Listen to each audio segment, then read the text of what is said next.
जीवन में ये संसारिक सुख को चाहे कितनों आप भोग लो, लेकिन मन कभी भी तृप्त होने वाला नहीं है।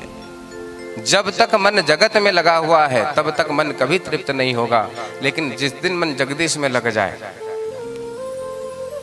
अच्छा बोलो, कौन संसार में सुखी है जिसे इस जगत ने सुख दिया हो? केवल सुख और सुख, कोई एक भी नहीं मिलेगा। कोई तन दुखी, कोई मन दुखी,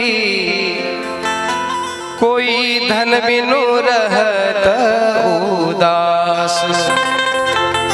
थोड़े थोड़े सब दुखी, अरे सुखी राम को दास। जीवन में दुख जो है प्यारे हर किसी के जीवन में है, लेकिन कहा गया ना, मन के हारे हार है और मन का जीता जीत। जिसने मन को जीत लिया प्यारे, उसने संसार जीत लिया।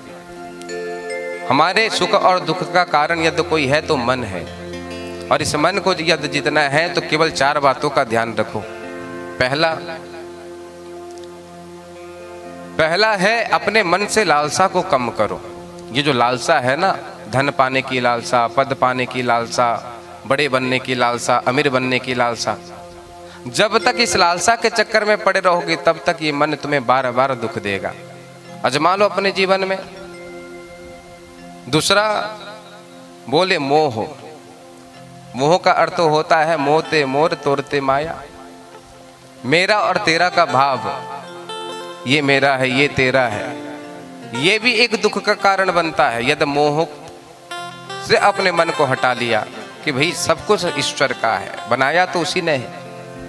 तीसरा बोले सादगी में जीवन ही शांति में जीवन होता है।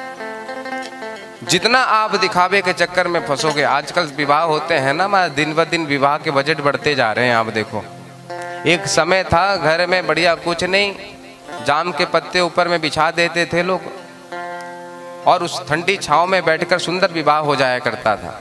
पर आजकल एक विवाह के चक्कर में लोग करोड़ों खर्च कर देते हैं, और उस करोड़ों को कमाने में फिर पूरा जीवन खर्च कर देते हैं।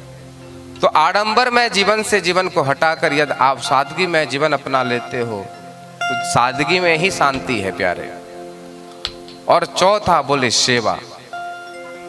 जब तक केवल अपनी फिक्र करोगे तब तक ये मन आपको नचाता रहेगा, लेकिन सेवा क्या है?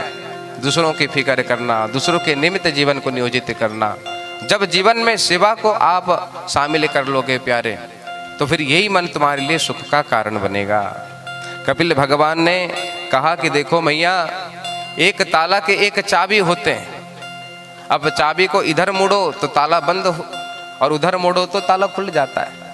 उसी प्रकार यही मन हमारे लिए बंधन का कारण है, और इसी मन से मुक्ति मिल सकती है।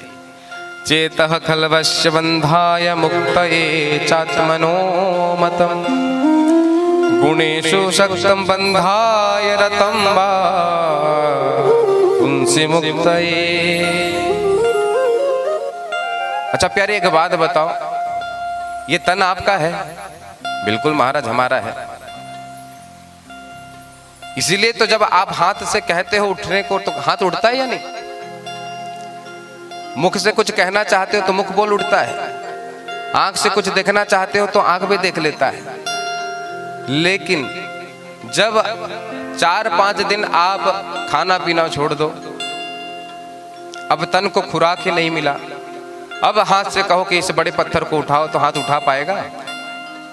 कभी नहीं उठा पाएगा, क्योंकि जो खुराक आप इस हाथ को दे रहे थे वो कट गया। अब इसलिए ये हाथ आपका बात मानना बंद कर दिया। उसी प्रकार इस मन को यदि अपने अनुसार चलाना है तो इस मन को भी आपको खुराक देना पड़ेगा। और ये खुराक कहाँ मिलेगा?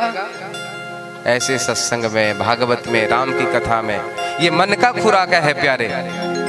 इस जगह पर आओगे तो भागवत के पेंडाल पर भोजन और भजन दोनों मिला करता है। राधे राधे बोलना पड़ेगा। जैसे भोजन तन का खुराक होता है, उसी प्रकार भजन जो है मन का खुराक है।